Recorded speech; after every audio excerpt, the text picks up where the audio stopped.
Hey Rustaceans, welcome back to Suryodaya Dev Hub.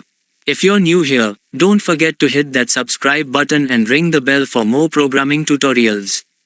Today, we are diving deep into the heart of Rust: ownership, borrowing, and lifetimes. These concepts are crucial for understanding how Rust ensures memory safety and concurrency without a garbage collector.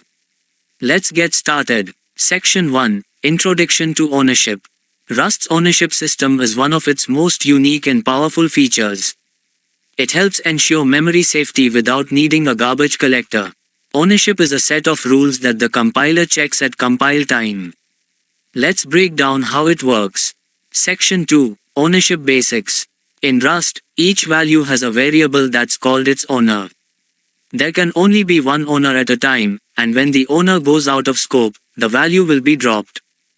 In this example, the function takes_ownership takes ownership of the string s, and when s goes out of scope, it's dropped. However, integers implement the copy trait, so the value x is copied and still usable after the function call. Section 3: Borrowing and References. Ownership might seem restrictive, but Rust provides borrowing and references to allow more flexible access to data without transferring ownership.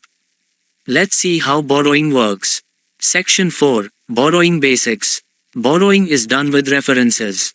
Instead of transferring ownership, you can borrow a value. This allows you to use a value without taking ownership. Here, calculate_length borrows s1 without taking ownership, so s1 remains valid after the function call. Note that references are immutable by default. Section 5: Mutable References. Sometimes, you need to modify the borrowed value. Rust allows mutable references for this purpose, but with some rules to prevent data races. Let's see how mutable references work. In this example, change borrows s mutably and modifies it. You can only have one mutable reference to a particular piece of data in a particular scope to avoid data races. Rust enforces this rule at compile time. Section 6: Lifetimes. Lifetimes are another critical concept in Rust. They ensure that references are valid as long as needed but no longer. Lifetimes help the Rust compiler understand how long references should be valid. Section 7: Lifetime Basics. Lifetimes are annotated using A, B, etc., and they help the Rust compiler understand the scope of references. Let's explore lifetimes with some examples. In the first example, R would be invalid because X does not live long enough. The compiler prevents this by issuing an error. In the second example, the function longest uses lifetimes to ensure the returned reference is valid for as long as both input references. Section 8: Lifetime Annotations in Functions. Let's look at a more complex example of lifetime annotations in functions. This helps ensure that the references we return from a function are valid.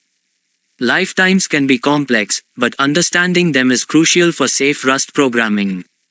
In this example, result would be invalid outside the inner scope because string 2 does not live long enough.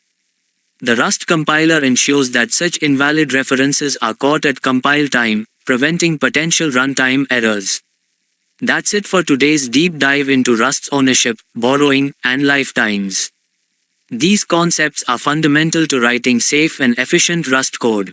If you enjoyed this video, please give it a thumbs up, and if you have any questions or suggestions, leave them in the comments below. Don't forget to subscribe to Suryodaya Dev Hub for more programming tutorials. Thanks for watching, and happy coding!